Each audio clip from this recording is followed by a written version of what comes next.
All right, well, we're going to go ahead and continue in our study we've been in the book of Genesis. We're doing Bible overview in 40 points. Some weeks we'll go back and spend time trying to review and see if by the time we get to point number 40, we kind of have them down.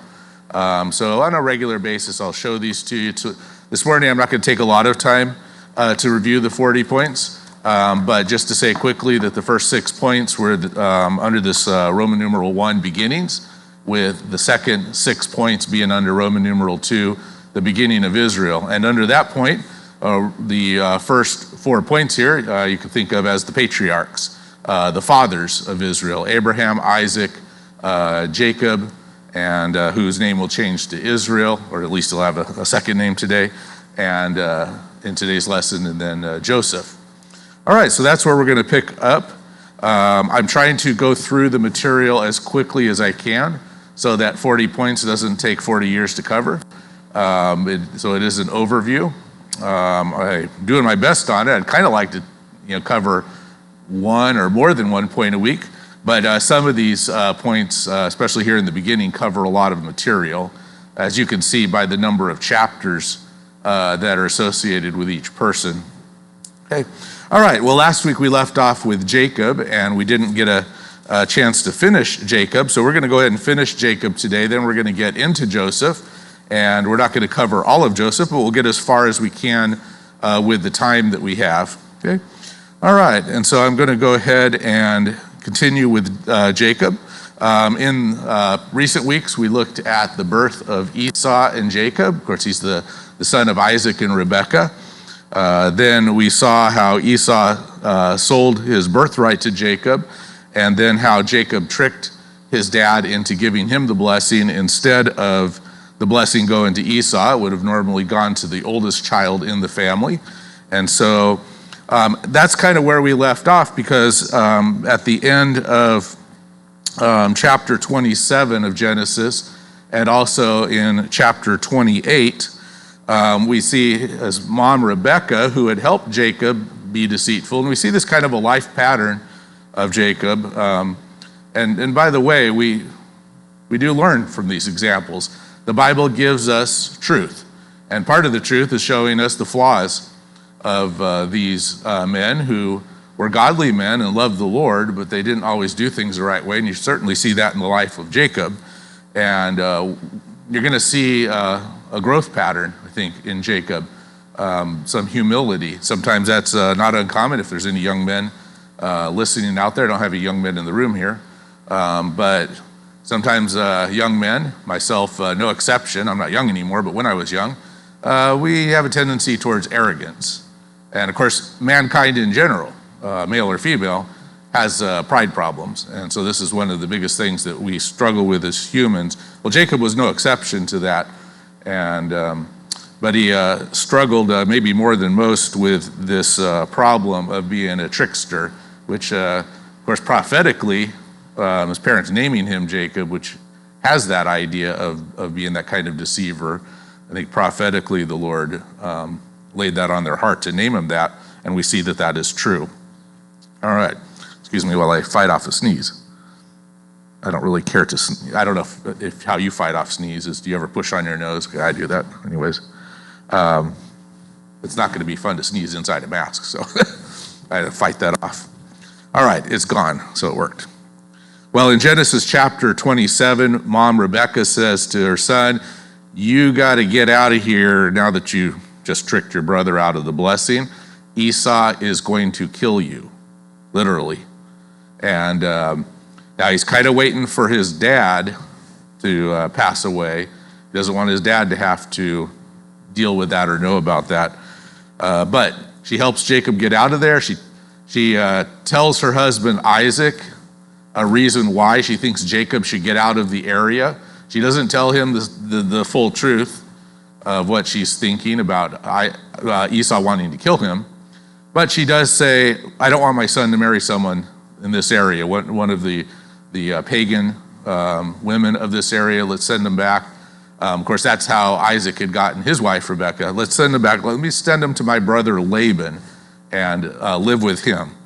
And so that's what she tells at the beginning of chapter 28 to her husband. So chapter 28, verse 5, Isaac sent Jacob away, and he went to Padan Aram unto Laban, who was the son of Bethuel the Syrian, the brother of Rebekah.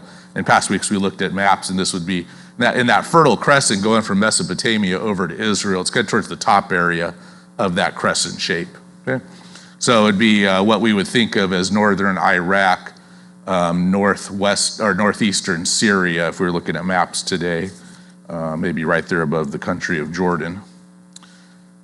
Okay, so let's go continue on then. So Jacob's on his way to his brother, to his uncle Laban, and in chapter 28, verse 10, Jacob, on his way there, he has this dream. And the dream is really a confirmation of God going to fulfill Abraham's covenant through Jacob. Remember, there had been some, a little bit of wondering there for a little bit. Abraham's thinking it's going to be through my son Ishmael, and God's like, no, it's going to be through Isaac. And now Isaac's son Jacob, it's a confirmation that God's intending it to go through him. We read this starting in chapter 28, verse 12. Jacob dreamed, and behold, a ladder set up on the earth, and the top of it reached to the heaven, and behold, the angels of God ascending and descending on it.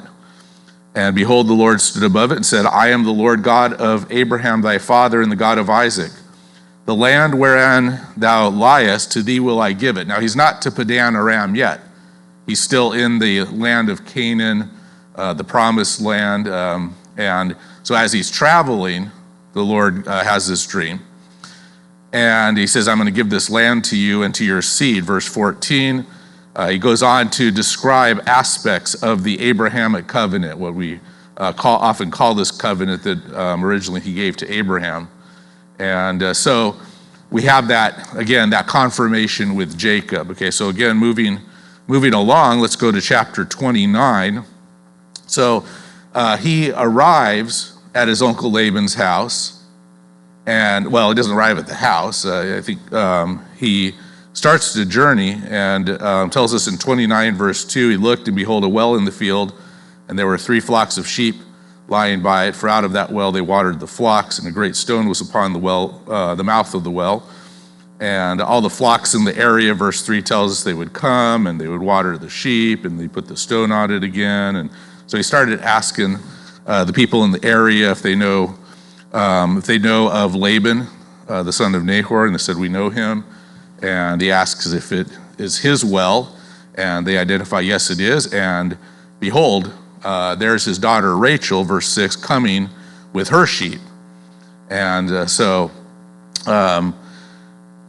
he meets up, again, long story short here, he meets up with her. He greets her in verse 11, that Middle Eastern greeting kiss that's there.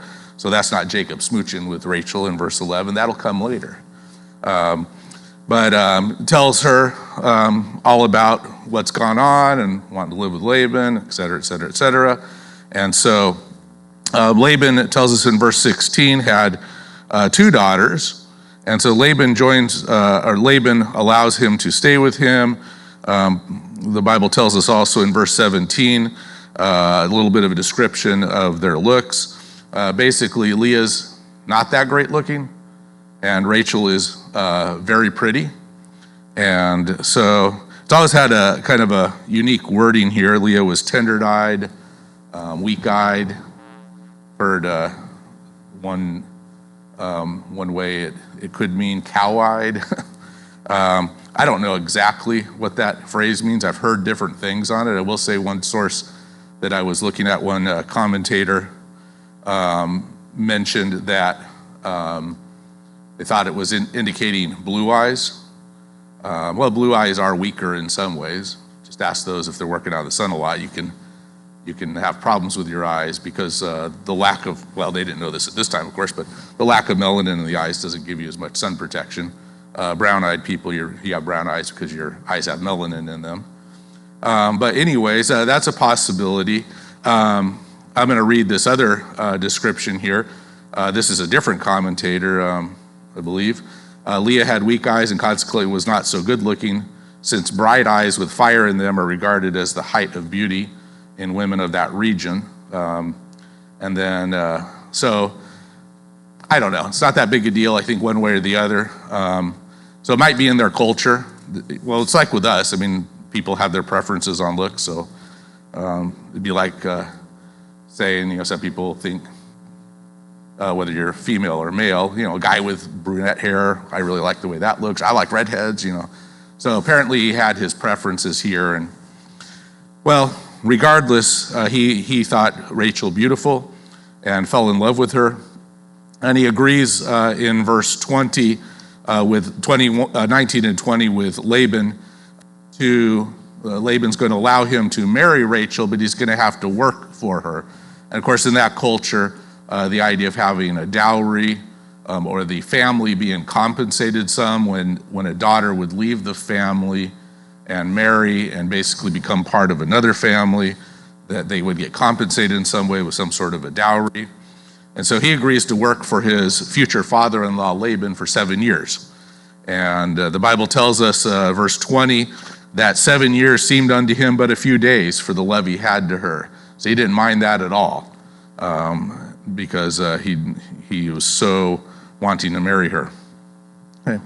All right, I'm going to keep this moving along here.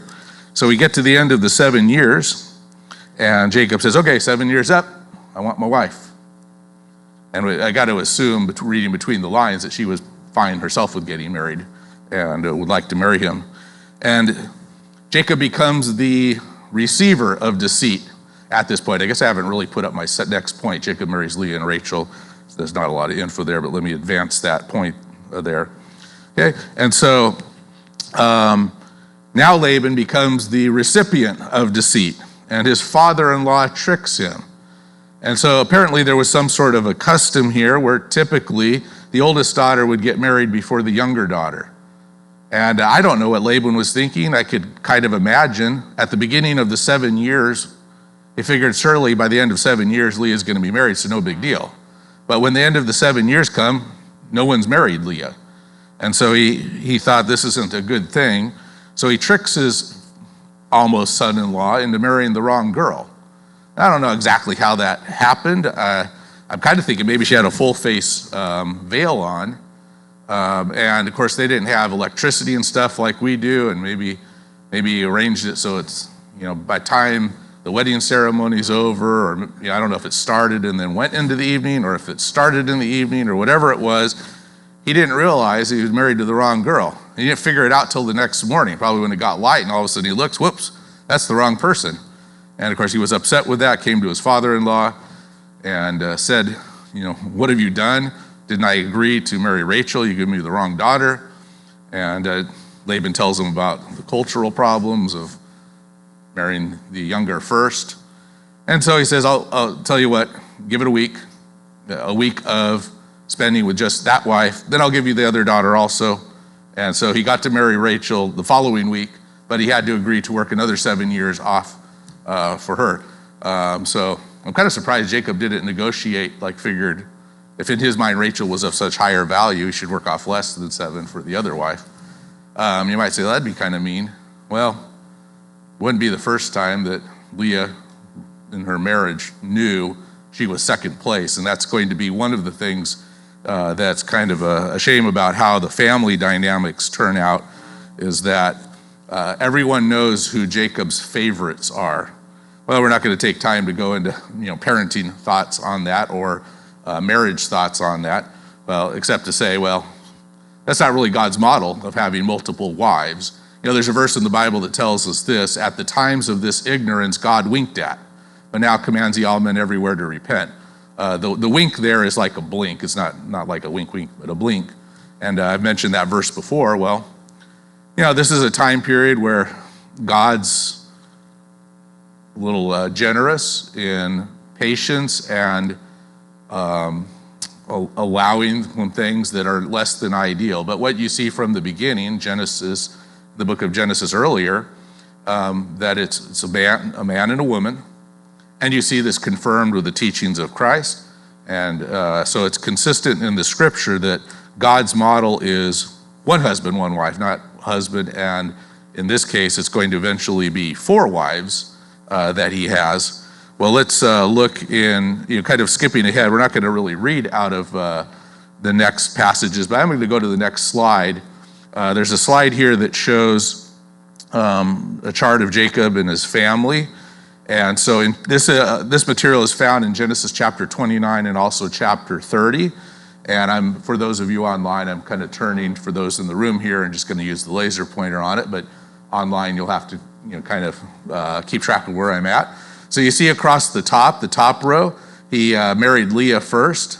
Then the whole top area that has numbers 1 through 4, 9, 10, 7, 8, all those kids that are listed there, number 1 being his oldest son, so his firstborn son's Reuben, and all of these, in a sense, come from Leah. Okay, so you see the lines, of course, it's like a genealogy tree. The line connecting Jacob and Leah, they're married. And then the line going from Leah down. Leah gave Jacob 6 sons and a daughter. And so Reuben, Simeon, Levi, Judah, Issachar, Zebulun. Now Issachar and Zebulun came later, so when she got done giving birth to Judah, it seemed at that point that maybe she wasn't going to be able to bear more children. She was thinking that. Now at that point when Judah is born, not long after that, Rachel, who God had not allowed to have any children yet, she comes up with this idea. And so we look down where Rachel's at, and Rachel's married to Jacob, his second wife. She says, let me give you my handmaid, take her as a wife. Now I have to admit, I've never really fully understand the concept of a concubine. I kind of sort of get parts of it, but concubine was a wife, but my best way of trying to think of it is almost like a second-class wife. I don't know. Anyways, he takes Bilhah as a wife, Rachel's idea, who says, I'm going to have children through her. And so Rachel figures now when Dan and Naphtali are born that she's been able to kind of have children through her handmaid. Well, then Leah sees it and she says, well, it doesn't look like I'm having more children, so hey, Jacob, you take my handmaid. And why don't you have some kids by her? So then Gad and Asher are born. And then after that, the Lord allows Leah to have more. And we see that clearly. The Bible is showing God working behind the scenes in allowing certain things here. Issachar and Zebulun are born. But then God allows Rachel to have children, and Joseph is born. Later, Benjamin. Okay? And then, of course, much later, after we read the events of Joseph, down there in the bottom left, will have 2 children, Manasseh and Ephraim. All right. Well, I must say that I'm glad my family dynamics are not like Jacob's family dynamics. Yeah. I'll leave it at that because we're trying to do an overview and keep it moving along. But I would not take Jacob as a model of how to operate in a family, unless you would like a lot of conflict and hardship in that. Okay, let's see. Now, In this process of time, Jacob says to his father-in-law, I think it's time to go home. I want to go back to my home area. Laban negotiates with him to get him to stay longer. The negotiation ends up being this agreement they have that, blanked out his name, Jacob. Jacob will watch his father-in-law's sheep and still continue to work for him and care for his flocks. But he doesn't want Laban to pay him directly, just says, let's do it this way. Any of the flock that are speckled, have spots on them, the King James uses words like ringstrakes, speckled, any of those types of animals, let me have those. And so God allows, God's blessing in this, by the way, we've seen this over and over again, God working in the lives of these people to direct things. Now, when I get ready to go to Joseph, on my own mind, quite a bit is the sovereignty of God and getting to see God's providence or his pro-videoing, that is beforehand, videoing sight. God sees beforehand what needs to take place, and he directs. And so you see a lot of God's direction in this, and I think I'm not going to spend a lot of time on that topic, except to say that it's one of the lessons we can learn from these, that God directs. And what's interesting is all the different things that God directs through. He directs through chance meetings with strangers. That happens one time with Joseph. He directs through the evil actions of people. He directs through the good actions of people. Okay, he directs through natural events, like natural disasters, so forth. Well, the point is this: God is sovereign. Whether people are doing what's right or wrong, no matter what's going on with nature, God is able to accomplish what he wants to. And so God is not the author of evil when men do evil, but God can accomplish through the events that are going on what he wants to. And so that's just an interesting thought here. And God does this with Jacob. He blesses him and increases his wealth. And long story short, Jacob, every time he sees really healthy, strong animals, he puts these green meaning like fresher sticks in front of them, and somehow that causes them to give birth to animals that have the speckles and spots like he would get. Now, of course, the Lord's behind this. We don't, it's not witchcraft or something with a green stake and that's somehow magical hocus pocus on the animals so they give birth to a certain type. Obviously, God is just working through this, sort of like the battle later we see with Moses, where when he holds a staff in the air, Israel wins, and when he holds it down, they lose.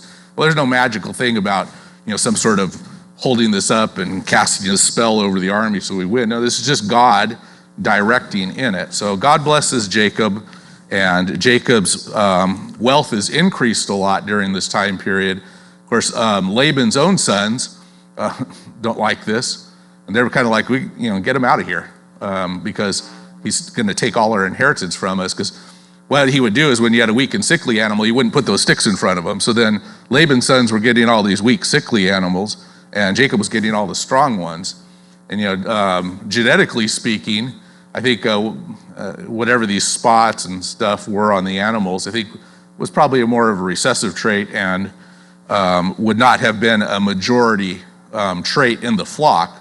But under God's direction, he's getting the majority trait, all the strong animals going his direction.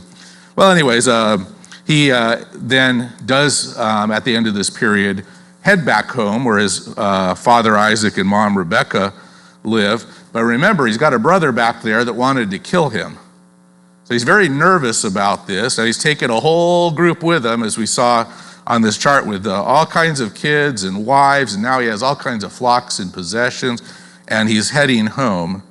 We're now in chapter 32, and we'll look in chapter 32, verse 22. Okay, I couldn't remember what my next slide was, so we won't go to that until we get to Joseph. Okay, so in chapter 32, verse 22, as he's traveling back home, he gets up in the middle of the night, and he takes his wives, his 2 wives and his 2 women servants, those are the concubines, and all his sons, and they pass over this creek, or maybe more properly, probably a river, and he put them on the other, or sent them over on the other side, but that then left him alone. Okay? Now, one commentator mentioned that he believes that he was staying alone, he wanted to pray, and we see that kind of event happen here, even though it doesn't say that's why he stayed on the other side alone. I think it would make sense. And so on the other side, it says in verse 24, Jacob was left alone, and there wrestled a man with him until the breaking of the day.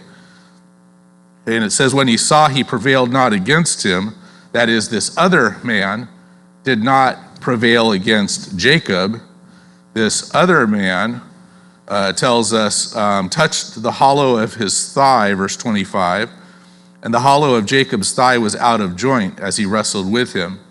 And the wrestling match continued. And in verse 26, this other man said, let me go. It's almost morning. And he said, I'm not going to do it unless you bless me. Well, I'll pause there for a moment. I think Jacob, I think it would make sense. And let me actually just read. Let's see, make sure I have this. Let me read this one commentator's description of this. Evidently, much had to be effected in his character, drawn out in his character, before he could become one of the great spiritual forces of the world. Remember, God's transforming him. God can do that with us too. And we ought to be continually growing as Christians.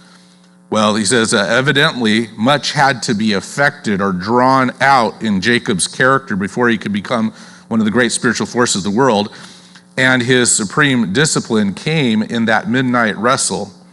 The angel who wrestled with him could have been none other than the Son of Man, who was also the angel of the covenant and the Son of God, using terms that are mentioned elsewhere. So when you come across these events, there's not always complete agreement on exactly who that was. Like, who was he wrestling with? We know who Jacob was, but what about the other guy? And I think the majority opinion amongst Bible teachers is that this was a pre-incarnate appearance of Christ. Sometimes it's called a Christophany. You also see in the Old Testament appearances of God, a theophany. But you also see appearances of angels. Okay? And so there's not complete agreement on this, but I think, like I said, the majority, at least that I've heard over the years, it says, it was not that Jacob wrestled with the angel, which it describes as an angel. By the way, the word angel refers to a messenger. But sometimes these appearances appear to be not just simply a messenger, but in this case, as he says, believes it's actually Jesus. Okay, and we see in one of the passages, verse 30, where after this whole event is done, Jacob says, I have seen God face to face and my life is preserved. So that was how Jacob worded it in that spot. Of course, at the beginning of this, it was just described as he wrestled a man. Again, it would be like a fleshly appearance. And just like Jesus, the Son of God, the third member of the Trinity, took on a human body, apparently that happened from time to time in the Old Testament. And so this commentator goes on to say, it was not that Jacob wrestled with the angel, but that the angel wrestled with him, as though to discover and reveal his weaknesses and to constrain him to quit reliance on his own strength. So we ought not to think at any point here that actually Jacob was stronger than God, and God just couldn't get out of his grip. Those of us who have been parents, which is, I think, is probably a majority of people listening, since this is more of an adult Sunday school.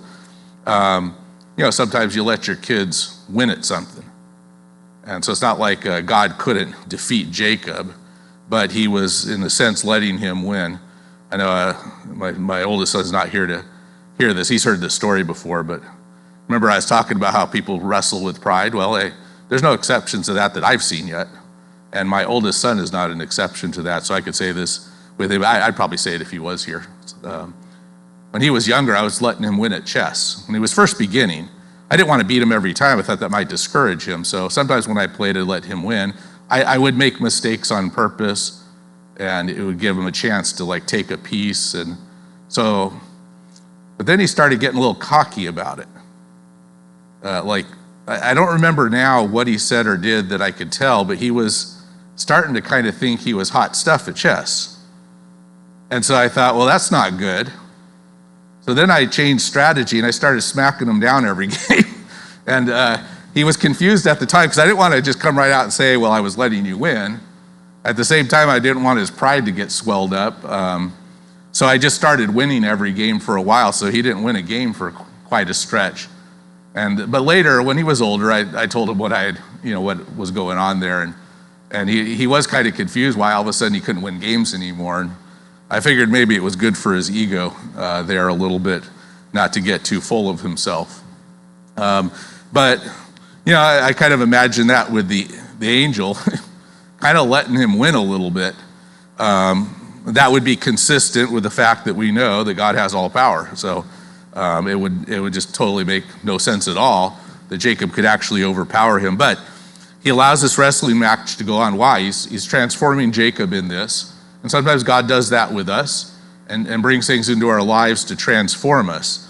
Now, part of this wrestling match is that hollowing of the joint there. So now, some sort of a I don't know if it's a shrinkage of a bone or what, something kind of, now it doesn't work. He's got a problem with the hip. He's going to walk the rest of his life with a limp after this. And I don't think I copied this down, but I did see one commentator mention that this whole thing would have caused him really to lean on the Lord and become more dependent on him. And I think that's the kind of growth he was getting in Jacob's life, becoming more God-dependent. Now, this is a God-dependent event, because remember what's happening. He's stayed over on the other side of the brook to seek the Lord's help. And we see the desire for the Lord to bless him. This is bless me with Esau coming up. Also, just bless me, period, with the confirmation of this covenant that you've made with me. And so I think this is a time where Jacob is really turning to the Lord in prayer and has this own personal wrestling with the Lord in his life. I don't know if you've ever had that experience. I've had times where I wrestled with God, and God often has a way of bringing us into submission in those times so that we learn, okay, I can't, it's not in me. I can't do it myself. And so I need God. I can't do this without him. I need him. And so it's one of those moments for Jacob. In chapter 33 then, Jacob lifts up his eyes and looks, and, I'm getting ahead of myself there. That's not where I want to be yet. In fact, what I want to do, I didn't record the particular verses here, but I would, so let me describe it. So he tells him that, I could have sworn I had it in here. I wonder if I put it in the wrong spot. Anyways, that's okay, I'll go off memory. He tells his servants that I want you to go on ahead, and I've got a lot of presents for you. And let's see, actually I think, no. Okay, I almost thought I saw it for a moment. Give me just a second, because it would be interesting to read to you the gifts that he had, just to see the magnitude of it. But if I have to go by memory, so be it. That's really strange, because I could have sworn I put it in here. All right, well,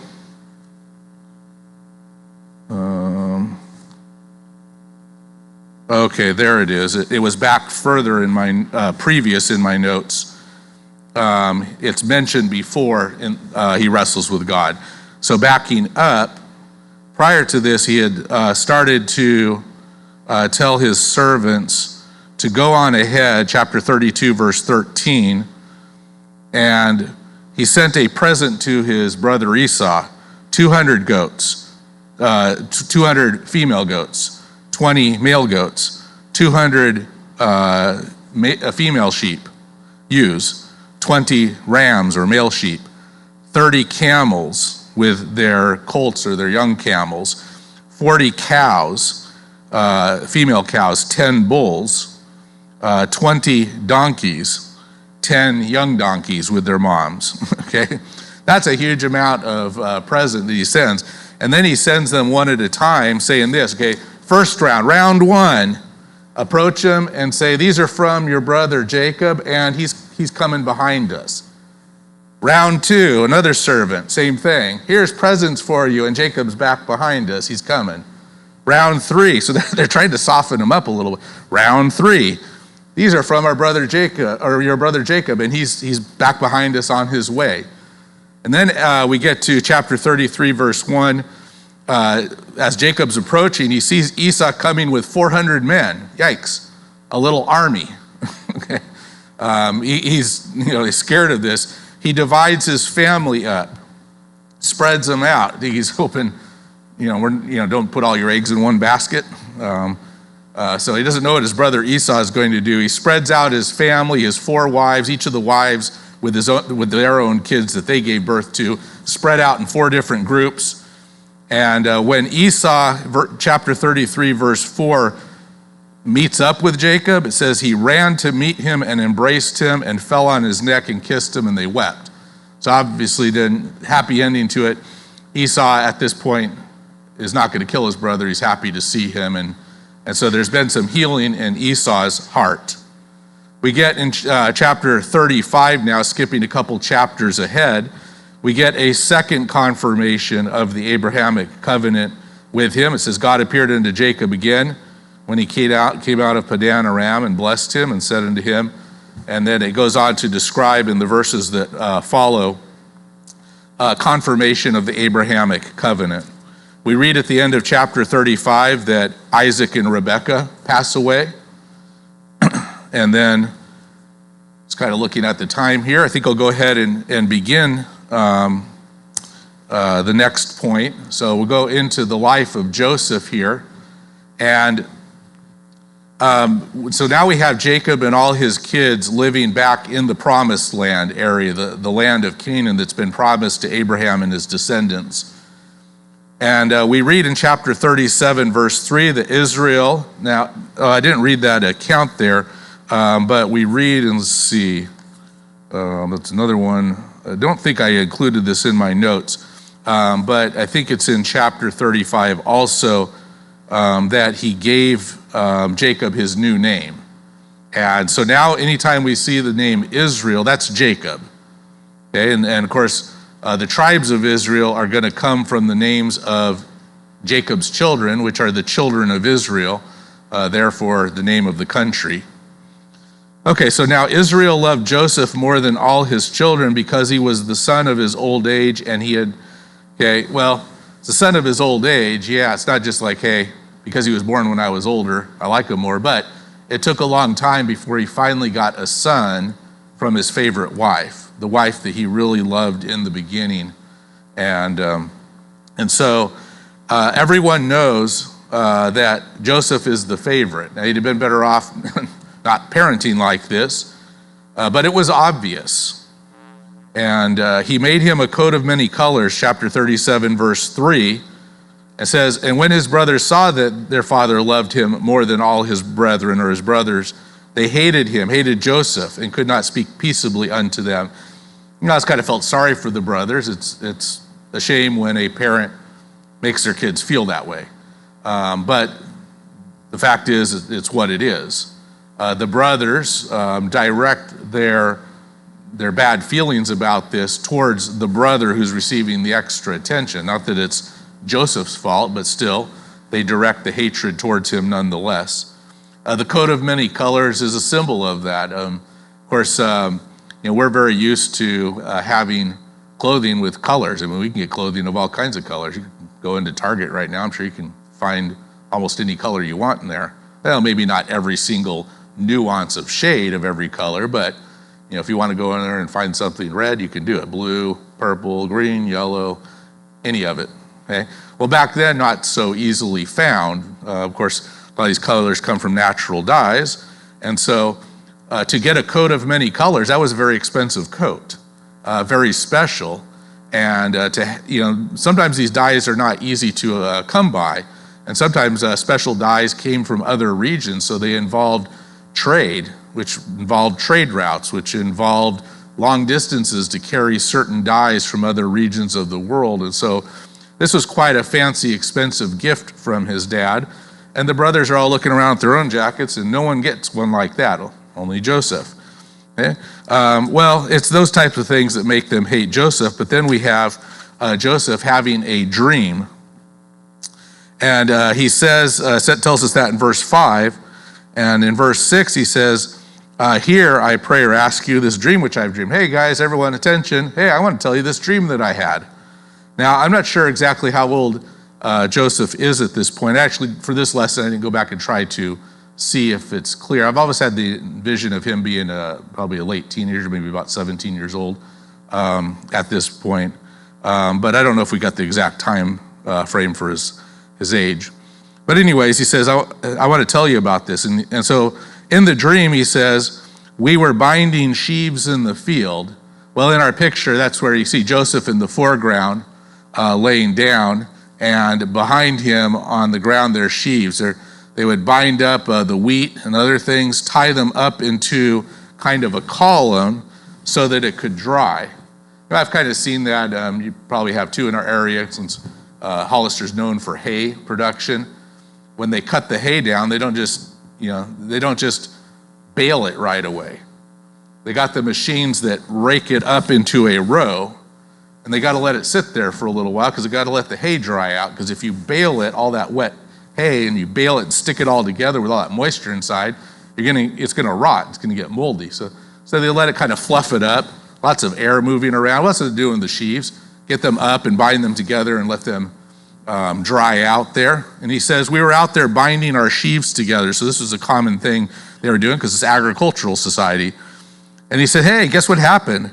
All your sheaves stood up and made obeisance to my sheaf. Well, no one wants to hear their kid brother that they already don't like telling them that. And it says his brother said, well, shall thou indeed reign over us? They knew what he was kind of implying in this. Or shall you indeed have dominion over us? And they hated him yet the more for his dreams and his words. And then he dreamed another dream, and he told it to them. And so this is pictured here in the sky there. He said, behold, I have dreamed a dream more, and behold, the sun and the moon and the 11 stars made obeisance to me. Well, it doesn't take the rocket scientists for them to figure out that the number 11, there's 11 brothers. Even his dad, when he heard this, verse 10, his dad said, what is this dream that thou hast dreamed? Shall I and thy mother and all your brothers indeed come to bow down ourselves to you? So even dad wasn't that thrilled with it, but dad didn't have the hatred reaction that the brothers had because he loves his son, but there's maybe a mild rebuke here because the sun and the moon are mom and dad, and the 11 stars are all the brothers, and all of them are going to bow down to him. And again, his brothers, verse 11, envied him. It says, but his father observed the saying. So he got a little bit of a rebuke, but dad kind of was thinking about that. He's maybe not sure what to make of that, but he's observing it or thinking about that saying. Okay, so then we come to our next slide. And because of the hatred that they have for Joseph, we're going to see some events happening. Well, in verse 13 of 37, Israel says to his son Joseph, aren't your brothers over feeding the flock in the area of Shechem? Yeah, I want you to go and send them a message. And so he was out there trying to do that, but when he got to the area of Shechem, he couldn't find them. And it says in verse 15, a certain man found him. So he bumped into a stranger. And behold, he was wandering in the fields. So Joseph's out there trying to look for him, wandering around. He can't find his brothers or the flock anywhere. And the man asks him, saying, what are you looking for? And he tells him, and he says, oh yeah, verse 17, I think I heard them talking, and they're going over towards Dothan, another town. Okay? Well, this is one of those examples, by the way, where God is directing. And so is it coincidence he ran across this guy who happened to know where his brothers are at? I mean, if he couldn't find him, he would have returned home. But God's directing because he wants things to happen to Joseph. Okay, so the brothers see him coming, verse 19, and they say, behold, this dreamer cometh. Okay, it's not complimentary. So they're not saying, oh, look at our little brother. He's such a dreamer, and he has thoughts of his future and dreams. No, this is a slander. It's nasty. This is a little dreamer coming. And before he even got there, verse 20 says, they were saying to themselves, let us kill him and cast him into some pit. We'll throw him in a hole in the ground, bury him. And then we'll just tell our dad that an evil beast has killed him. And then we'll see what comes of those dreams of his. Little runt. All right, and then verse 21, oldest son Reuben heard this. He wasn't up for that. Now, Reuben didn't like Joseph, but he wasn't up for murder. And so when Joseph heard it, I've gotten the impression here that he realizes that he can't alone really control all his brothers. Now, he's not happy with Joseph, and he doesn't like him, but again, he's not wanting to kill him. And so it says there in verse 21, he heard it and he delivered him out of their hands. How did he do that? Well, he talked them out of it. Okay, and he said, well, let's not kill him. Let's cast him into this pit here, but let's not kill him. And now it tells us what Reuben was thinking. He was going to try to sneak back later and free his brother and send him back home. Okay, so that's what Reuben wanted to do. Now remember, they're watching sheep and animals, and they're wandering around. Well, they're not all just sitting around the campfire. I mean, they're often off working and doing things. Okay, and so then, apparently when Reuben wasn't around, one of the brothers, Judah, in verse 26 says, well, what good's it going to do us personally if we just kill him? Why don't we sell him? Look at those, you see that band of traveling merchants over there, which were apparently offspring of Ishmael, the Ishmaelites, Midianites. Let's just sell them to them. Those guys deal in slavery and they deal in trade. They're on their way down to Egypt. Let's just sell him. Now, that would make more sense because at least, not only do we get rid of Joseph, we get some money in the process. Kind of crazy. I'm thinking, like, who has the freedom just to grab someone and just turn him into a slave? But apparently in that part of the world at that time, you could do that. So they grab Joseph and they pull him up out of the pit and sell him to the Midianites. And it tells us verse 29, when Reuben returned into the pit, Joseph was not there, and he tore or rent his clothes as a sign of his grief. But the deed is done. Joseph's gone. So they make up the story like they had originally thought about doing. They took Joseph's coat, which they had already stripped off of him, tore it, put blood on it, and brought it back to their father. And the father thought, okay, for sure, he's dead. Look, there's clear evidence that he's been killed. And the children tried to comfort him, but he says in verse 35, Jacob or Israel would not be comforted. And he says, I will go down into the grave unto my son, mourning him. Thus his father wept. And the previous verse talks about him weeping for many days. And so this was super hard on Jacob. And then it tells us in verse 36, the Midianites sold him into Egypt unto Potiphar, an officer of Pharaoh and captain of the guard. And so Joseph's going to begin his life in slavery down in Egypt, and we'll pick up at that point next week. Okay? All right. Because we're doing an overview, again, one of the points I've enjoyed the Bible study. It's chapter 5 of a book I've shared with you before, Not by Chance, Learning to Trust a Sovereign God.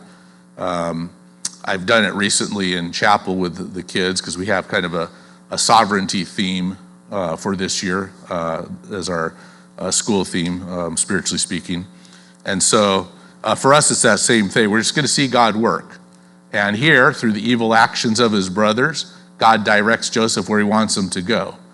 Through the chance encounter with a stranger in a field, God directs him where he wants to go.